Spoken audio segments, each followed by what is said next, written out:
Deuxième édition du Gorée Institute Youth Leadership Academy.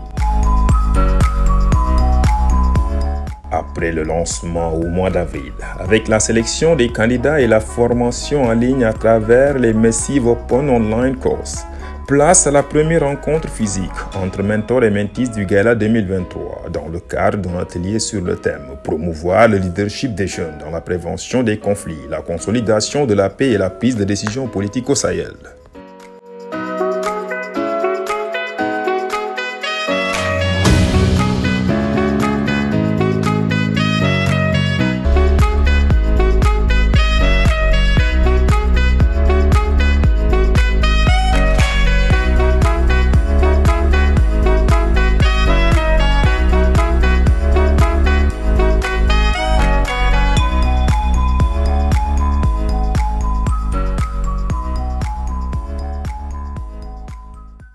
Je suis Joëlle Arlette Agbessi, la présidente de l'Association pour la protection juridique et sociale du genre de la non-violence au Burkina Faso.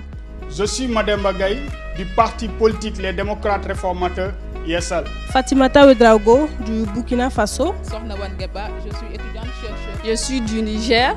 Moi c'est Asta Sao, je suis juriste consultante à l'Association des juristes sénégalaises, AGS. Je suis Maïga Abdul Fatao Alassane.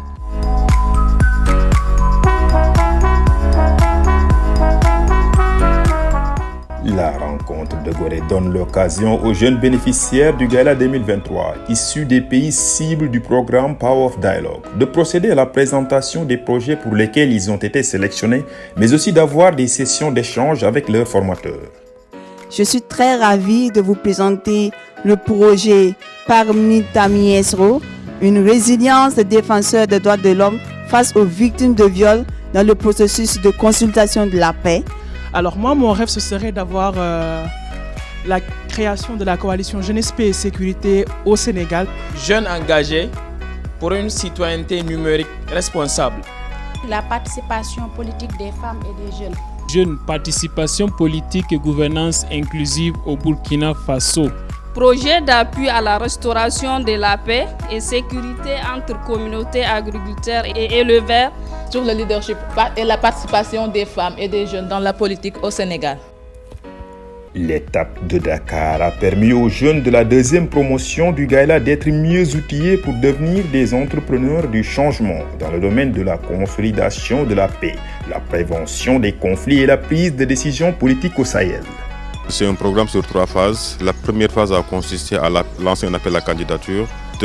Suite à cet appel à candidature, il y a plus de 300 jeunes qui ont candidaté et on a sélectionné 20 jeunes sur la base de projets qu'ils ont soumis, qui portent sur la technologie civique, qui portent sur l'espace civique, qui portent sur le genre, la participation politique des jeunes, la gouvernance démocratique, la paix et la sécurité. Donc à l'issue de cette sélection, ils ont été appelés à fournir un peu des références. Et parce que nous ne travaillons pas avec des personnes individuelles, je rappelle que ce programme est ouvert aux jeunes acteurs de la société civile et aux jeunes des partis politiques au Sahel. Ça veut dire le Sénégal, le Mali, le Burkina et le Niger. Après la sélection finale, la deuxième phase a consisté à un accompagnement. Donc on a mis à leur disposition des coachs.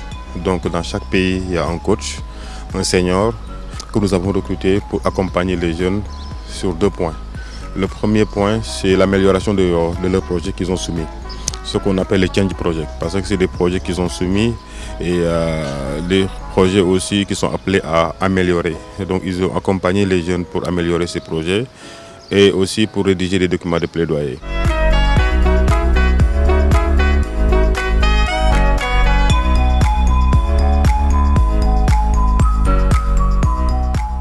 Toujours dans la deuxième phase, même il y a des MOOC, ce qu'on appelle le Mass Open Online Course, donc qui a été initié cette année parce que l'année dernière ils ont été formés sur place, mais cette année nous avons venu initier et nous avons mis en place donc des MOOC avec 8 modules.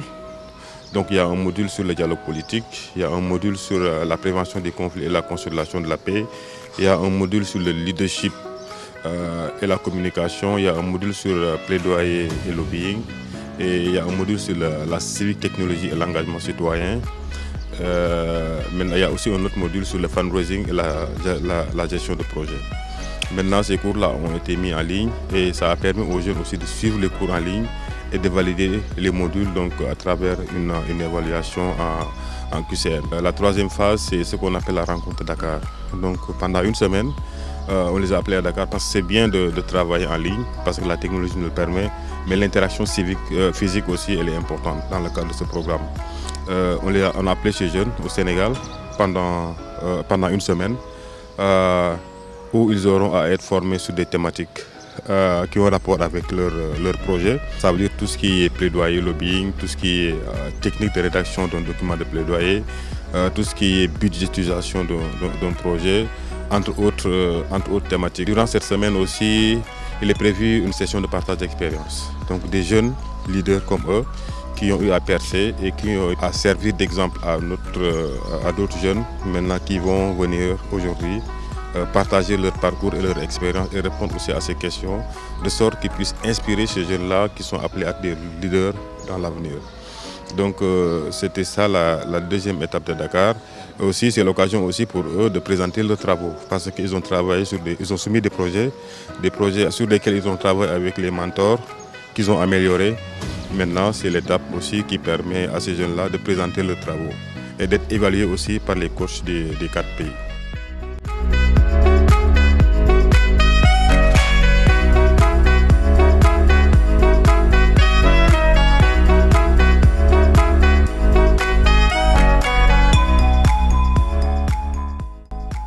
Gorée Youth Leadership Academy est un programme qui consiste à créer un laboratoire de jeunes. Ça veut dire qu'un laboratoire d'innovation, d'entrepreneuriat et social. Ça veut dire qu'aujourd'hui, comment faire d'avoir ce vivier, un vivier, je ne dirais pas de vivier d'experts, mais vivier de jeunes pour valoriser le potentiel que les jeunes ont. Et donc c'est pour cela, chaque année, en fonction de nos ressources, nous allons mobiliser ces jeunes. Et mobiliser ces jeunes d'abord qui puissent constituer ce laboratoire de propositions d'innovation sociale et d'entrepreneuriat social. D'ici 5 ans, c'est avoir quelque part cette masse critique de jeunes. Et cette masse critique de jeunes qu'on se doit de suivre, de continuer à suivre, pour faire de sorte qu'ils puissent aussi créer ces liens de solidarité entre les peuples. Parce que c'est un réseau, c'est une alliance de jeunes maintenant qui travaillent sur des initiatives de paix, sur des initiatives de sécurité, sur des initiatives liées à la gouvernance.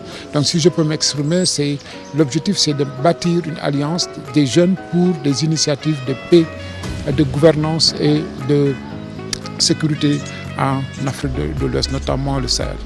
Parce qu'il y a une certaine forme d'incompréhension. Ça veut dire qu'aujourd'hui, l'État, il y a un décalage entre l'État et les citoyens, notamment les jeunes de l'État. Ça veut dire que ce travail, c'est comment redonner confiance à ces jeunes-là. Comment aussi, quelque part, toujours allumer cette lueur d'espoir dans le monde d'aujourd'hui caractérisé par une certaine forme d'humiliation et de peur. Et je pense que quelque part, c'est comment faire de sorte que ces jeunes puissent travailler encore en harmonie, en cohésion, donc en réseau, et faire de sorte que quelque part, en les amenant ici, ces différents jeunes d'horizons divers, de pays divers, mais pour leur faire comprendre que les enjeux quelque part sont similaires. Et dans ces enjeux similaires, il est important de bâtir une synergie citoyenne pour une meilleure compréhension des enjeux liés à la démocratie. Ça veut dire une synergie citoyenne pour une démocratie stable et pérenne en Afrique.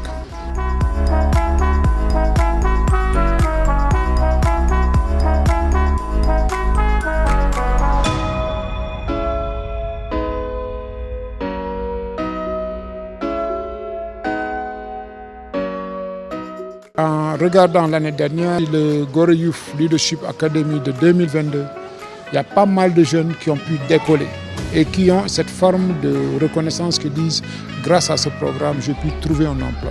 Grâce à ce programme, j'ai pu mettre en place mon organisation. Grâce à ce programme, j'ai pu aller de A à B. Et c'est ça. Ça veut dire que quelque part, c'est comment valoriser le potentiel qui est dans ces jeunes-là. Parce que c'est un travail de valorisation du potentiel et faire de prise de conscience. Que prise de conscience chez des jeunes qui se disent qu'il y a une nécessité de changement. Et cette nécessité de changement implique que ces jeunes puissent acquérir des outils et des outils pour pouvoir agir de façon plus responsable, plus autonome. Et c'est important. Parce que l'Afrique ne doit pas se limiter à ce continent de la dénonciation. L'Afrique ne doit pas se limiter à ce continent de la lamentation. Et l'Afrique, c'est qui regorge 80% de ces jeunes. Donc, quelque part, la dénonciation elle est importante, la lamentation, la contestation elle est importante, mais quelque part, il y a une certaine forme, c'est parce que ça permet une certaine forme de résonance et que cette résonance doit être écoutée par les politiques, par les leaders. Mais c'est de dire aussi, quelque part, chez les jeunes, il y a un potentiel et c'est ce potentiel-là qui a pourvu qu'ils regardent l'Afrique comme une terre d'opportunité, non pas que l'Afrique comme une terre d'obstacles.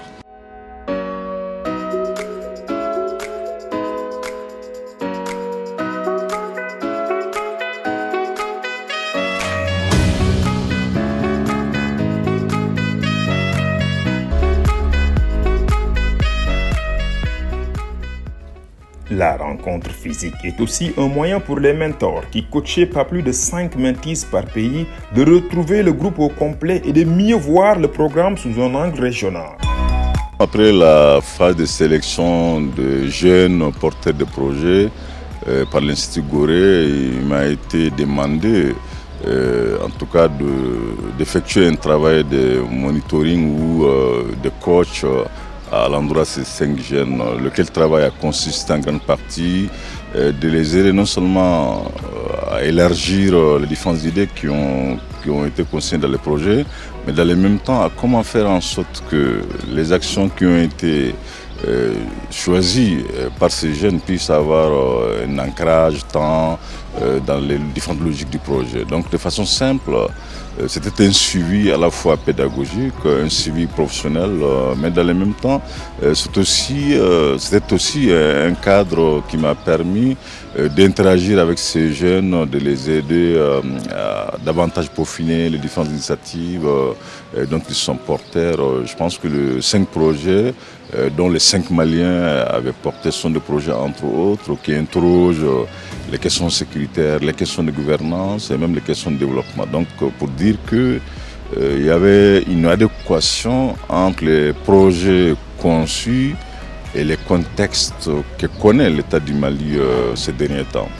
Alors au-delà du coach propre aux 4 pays bénéficiaires de ce projet, de la part de l'Institut Gorée, ces retrouvailles ont aussi constitué une sorte non seulement d'opportunité pour les jeunes, parce que les différents coachs, plus d'autres experts, y compris ceux de l'Institut Gorée, ont permis à ces jeunes de rendre davantage opérationnels les différents projets dont ils sont porteurs. Mais surtout, ce cadre également a été une opportunité, voire une aubaine pour les jeunes d'interagir entre eux, de nouer des contacts et même de se mettre en réseau. Donc peut-on dire qu'au-delà du suivi individuel effectué par les différents coachs dans le cadre de ce projet, ces retrouvailles ont constitué justement une phase d'achèvement de travaux individuellement réalisés par les 4 coachs, mais également une étape qui a permis aux différents projets d'être davantage consolidés, d'être davantage solides aux exigences d'un document de projet proprement parlé. Accepter de jouer ce rôle de mentor, ça n'a pas été facile pour moi parce que c'est une lourde responsabilité vis-à-vis d'une jeunesse qui est en quête de référence. Et quand la jeunesse est en quête de référence, il ne faut pas se tromper de leur donner les mauvais référents ou de ne pas avoir les capacités de les conduire là où ils espèrent être conduits. Donc par rapport à cela, je peux dire que j'ai d'abord pris sur moi de voir ce qui était attendu d'un mentor. Qu'est-ce qui est réellement attendu d'un mentor? Et c'est au regard de ça que je me suis senti capable de les accompagner ou du moins d'essayer de les accompagner au mieux. Mais je vais dire que j'ai beaucoup apprécié, c'est la première fois que je joue ce rôle avec Gorée Institute, mais j'ai beaucoup apprécié ce programme parce que d'abord pour moi-même, ça m'a permis d'avoir un regard sur la jeunesse, les espoirs de la jeunesse et ça a permis aussi de contribuer à leur donner de l'espoir à travers les projets qu'ils ont présentés. J'avoue que j'ai été très séduite par les différents projets, le caractère innovant de ces projets et je leur ai toujours dit d'essayer d'aller au-delà de ce qu'ils ont présenté pour être acceptés. Parce que je pense savoir qu'il y a eu 300 candidatures. Et si dans les 300 candidatures, on arrive à retenir une vingtaine, ça veut dire que c'est quand même la crème. Et si c'est la crème, c'est pour faire une différence. Et si c'est pour faire une différence, c'est pour donner le meilleur de soi. Et donner le meilleur de soi suppose d'abord qu'on s'engage, qu'on se responsabilise par rapport à ce qui est attendu de Gorée Institute vis-à-vis de ces jeunes-là. Donc, dans un premier temps, ce que j'ai fait avec ces jeunes, c'est leur demander de me vendre leurs rêves. De me vendre leurs rêves, de me dire qui ils sont, à qui veulent-ils ressembler dans la vie. Est-ce qu'ils ont quelqu'un à qui ils veulent ressembler? Est-ce qu'ils ont une société à laquelle ils rêvent? Et à partir de ce moment, je me suis rendu compte que leurs rêves étaient un peu en déphasage avec les projets qu'ils étaient en train de présenter. Parce que ces projets, j'ai trouvé que c'était innovant, mais ce n'était pas à la hauteur de l'innovation que j'attendais d'eux. Donc je les ai amenés à réfléchir, à aller au-delà et proposer plus que ce qu'ils avaient proposé, ce qui a été fait. Et au fur et à mesure que j'allais dans le mentorat, et il y a beaucoup de demandes de la part de ces jeunes-là. Il y a des demandes liées à un éveil d'abord d'une conscience par rapport aux dangers, les dangers de la vie en général. Il y a aussi un besoin de formation. Ils sont vraiment boulimiques. Ils sont en demande de beaucoup de choses. Et il faut aller de façon séquentielle et leur faire comprendre que tout ne s'obtient pas du premier coup, mais que tout s'obtient à la sueur du front, en ayant travaillé. Et c'est un peu ce travail qu'on a eu à faire. On a beaucoup travaillé ensemble, on a eu des séances, ils ont été sur le MOOC, ils ont été formés et tout. Et je pense que l'exigence que j'ai eue avec eux au départ, ils me l'ont dit, ils m'ont trouvé très exigeante. En plus des cours en ligne sur diverses thématiques, les jeunes ont eu droit à des sessions intenses sur la gestion de projets, le leadership et le développement organisationnel, la budgétisation de projets, la communication politique et publique, le réseautage, le partenariat, le plaidoyer, la mobilisation de ressources, entre autres. Je pense que ce programme de mentorat, c'est vraiment un programme qu'on doit perpétuer dans la mesure où ça participe à la formation des jeunes et aussi à la prise de conscience surtout. Parce que les enjeux aujourd'hui au niveau de l'Afrique de l'Ouest et même au-delà sont des enjeux qui doivent être affrontés à travers la dynamique des jeunes, à travers la synergie des jeunes surtout et avec des actions concrètes. Et donc je souligne la pertinence vraiment de ce programme-là, de telle sorte que vraiment ça puisse être continuel.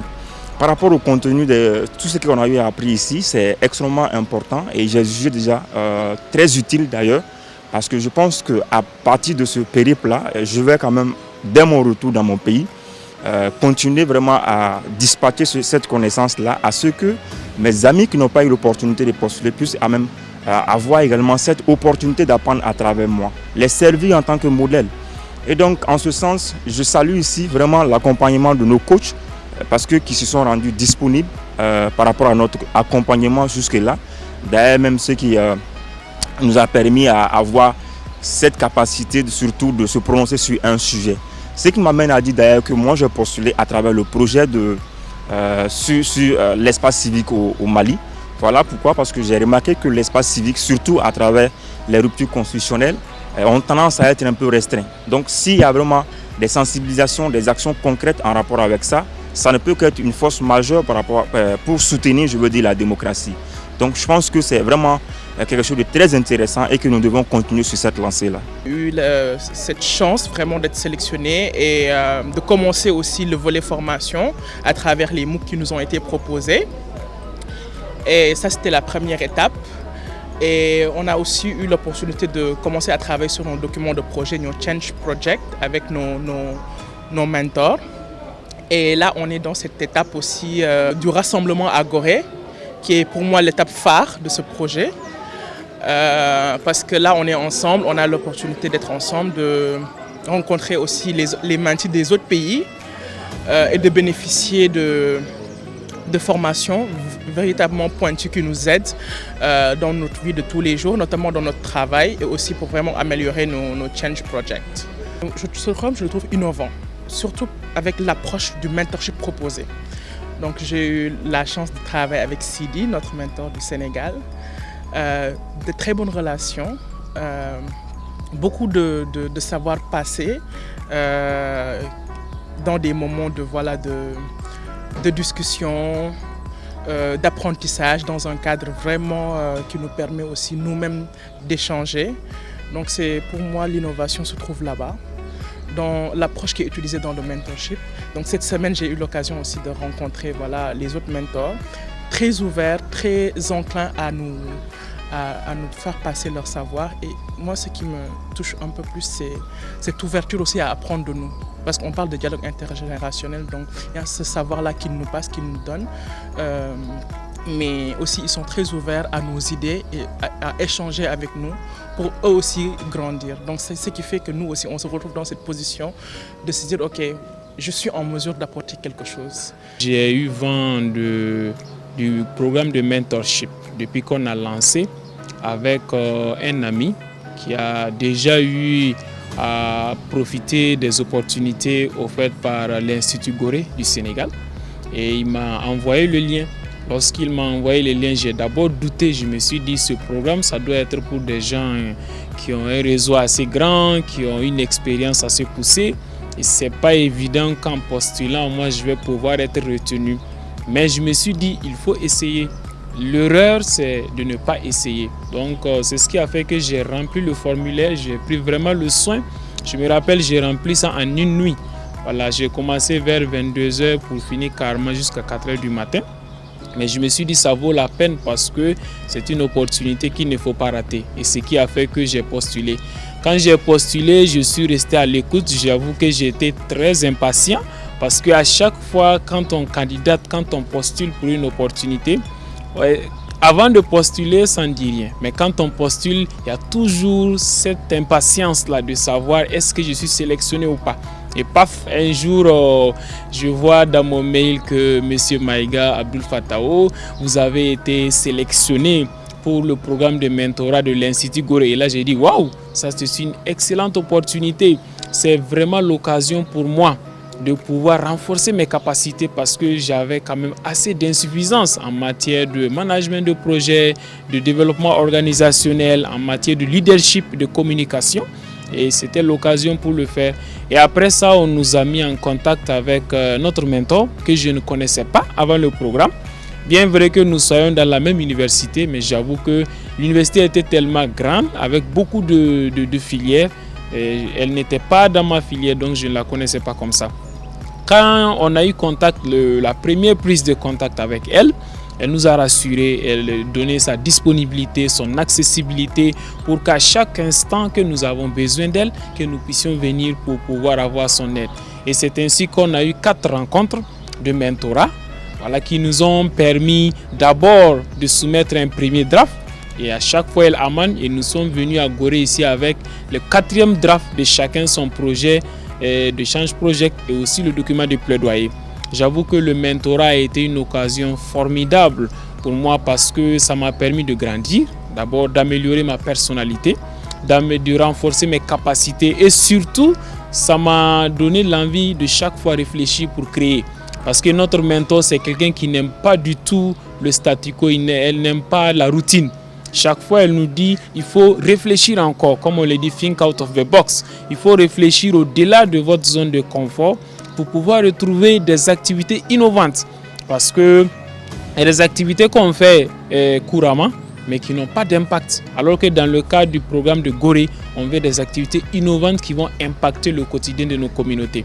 Nous avons aussi bénéficié des MOOC, les Massive Online Courses que nous avons suivis, notamment sur le plaidoyer, la communication, le management de projet, le fundraising, le leadership. Ces MOOC-là nous ont permis en fait de mieux canaliser nos énergies et nos réflexions vers ce qui va bien finaliser en fait nos projets pour qu'on puisse avoir un accompagnement nécessaire. Donc ces MOOC ont été l'occasion pour nous vraiment de nous élever, de grandir, et il y avait plein d'aspects que je ne maîtrisais pas. Moi, je ne connaissais rien en plaidoyer avant le programme de mentorat de Gorée. J'avoue que je n'avais pas encore suivi une session complète sur le management de projet, le fundraising, si ce n'est pas avec les MOOC de Gorée. Donc pour dire que pour moi, ça a été en fait une école. Ça a été carrément une école nouvelle qui m'a permis d'affronter en fait des challenges. Et ça m'a donné l'impression vraiment que quand même j'améliorais mes capacités.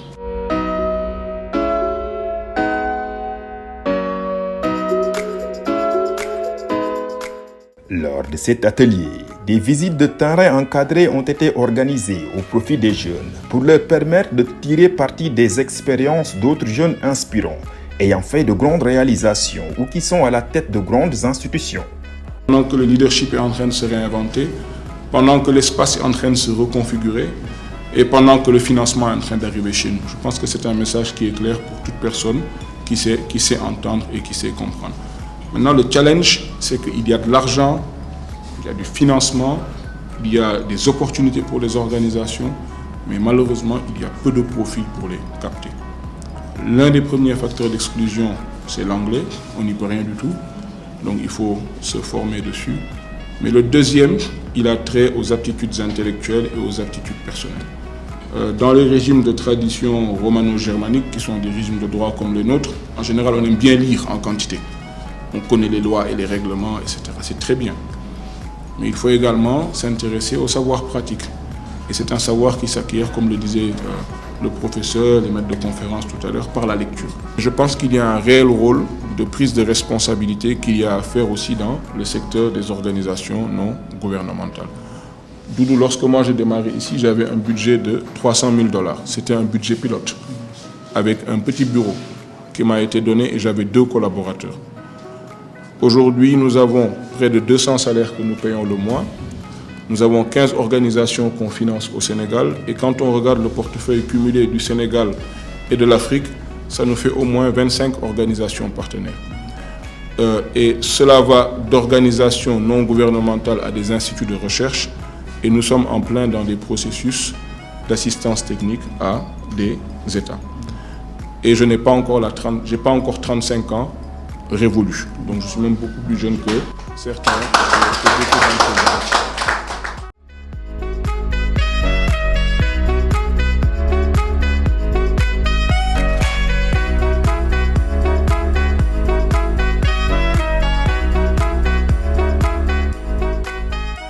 L'Institut d'études de sécurité est une organisation qui est née en Afrique du Sud il y a 32 ans. Donc si vous faites le compte, vous verrez qu'on est sur la fin de l'apartheid. Et à cette période, un débat a eu lieu entre Chris Hani, qui était le dirigeant de l'aile militaire de l'ANC, qui a été tué par la suite, et Yaki Cillier, qui a été le fondateur de l'ISS. Et ils sont tombés d'accord sur un point important pendant ce débat. Et ce point, c'est que sans changement approfondi du fonctionnement de l'armée, des forces de sécurité et du renseignement, l'apartheid allait continuer sous une autre forme. Et c'est comme ça qu'est né au départ l'Institut qui devait travailler sur la question des réformes des secteurs de la sécurité. Pour nous, plus on échange avec différents types d'acteurs, mieux on comprend les dynamiques. Et je dirais qu'on fait beaucoup d'efforts pour aller vers les groupements de jeunes, les groupements de femmes. Là où on a encore beaucoup d'efforts à faire, c'est vers le secteur privé. Voilà, ça fait partie des acteurs auxquels on ne pense pas systématiquement. Mais de toute façon, on n'a jamais suffisamment de relations. Et donc, on sera très content de pouvoir vous rendre visite quand on vient en mission dans vos pays respectifs.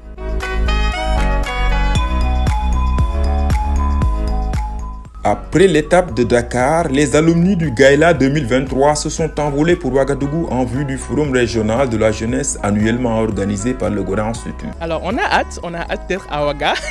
Personnellement, j'ai eu un voyage avorté à Ouaga. Et je suis toute contente de me dire que d'ici quelques semaines, je vais me retrouver dans cette capitale historique qui m'a toujours attirée. Donc j'ai hâte de retrouver mes mentors, mes mentis, mes camarades mentis aussi à Ouaga pour cette nouvelle étape qui va nous permettre vraiment de terminer en beauté.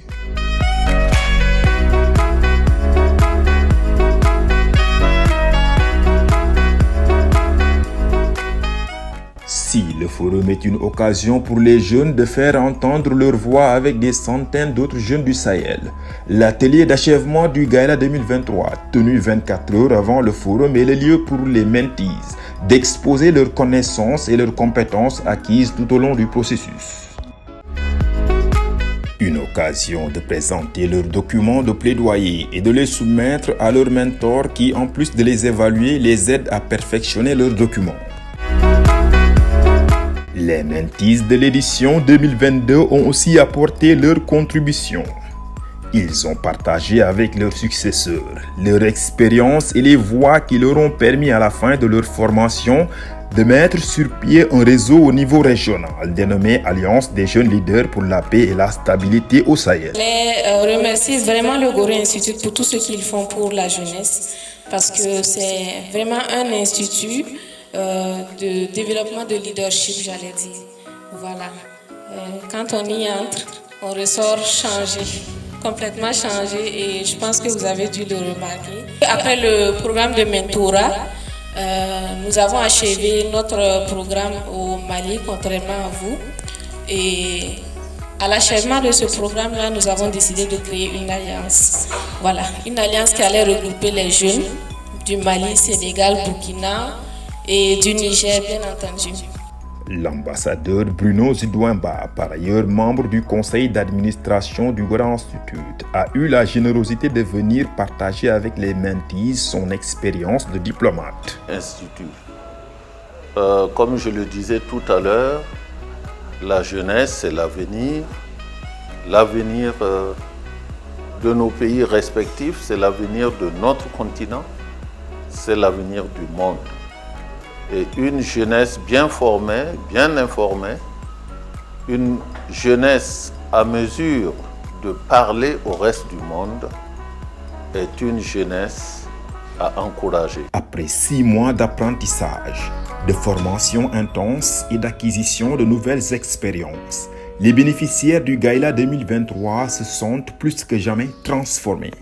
Nous nous ont abreuvé de connaissances. Nous avons, au début, en venant, on avait des idées, on avait de l'ambition, on avait beaucoup d'énergie, mais ils nous ont donné des techniques, ils nous ont donné des approches, ils nous ont montré comment faire un bon plaidoyer, ils nous ont appris comment porter des projets personnels et des projets communautaires. En tout cas, je tiens à remercier Gorée Institute pour l'occasion qu'il nous a donné, cette opportunité qui nous a donné à rencontrer beaucoup de professeurs, des sommités qui nous ont abreuvé de connaissances, des mentees aussi venant d'autres pays comme du Burkina Faso, Mali, Niger, et nous avons appris de la connaissance collective. Et c'est très important parce que ça m'a permis de comprendre mieux les problèmes du Sahel dans les autres pays. Parce que nous, au Sénégal par exemple, on ne vit pas réellement le problème, mais à travers les essences avec les mentees, nous avons appris beaucoup de choses. Nous avons appris beaucoup de choses à travers les essences avec les mentees. Donc ça nous a permis d'avoir aussi un grand réseau, un réseau qui nous permettra, en tant que jeunes africains, de relever beaucoup de défis. Aujourd'hui, je peux dire que je suis vraiment outillée. Gaïla je suis rentrée pratiquement, je ne dirais pas la tête vide, mais il y avait beaucoup de choses que je ne connaissais pas. Mais vu le parcours depuis le début du programme Gaïla jusqu'à aujourd'hui, ce que ça m'a apporté, c'est vraiment pertinent. Et je crois vraiment qu'on aura de l'impact. En tout cas, les objectifs seront atteints à travers ce programme. En termes d'expérience, j'ai beaucoup appris parce qu'au-delà de ce programme, j'ai appris avec Gorée, c'est des valeurs humaines. C'est des valeurs humaines, ils nous ont inculqué des valeurs, on a appris. Et puis il y a aussi un cadre qui a été créé, un cadre d'échange. Il y a eu ce brassage parce qu'il faut noter la présence de plusieurs jeunes, de plusieurs pays, le Sénégal, le Mali, le Burkina et le Niger. Je sors transformée de ce programme Gaïla parce que d'abord le fait de pouvoir rencontrer des jeunes d'autres pays sahéliens nous permettent de voir que nous partageons les mêmes défis, les mêmes réalités et qu'il y a ici matière à fédérer les forces pour aller ensemble. Donc ça, c'est un aspect vraiment que j'ai appris ici pendant le programme Gaïla. Ensuite, c'est la qualité même de la formation qui nous est dispensée.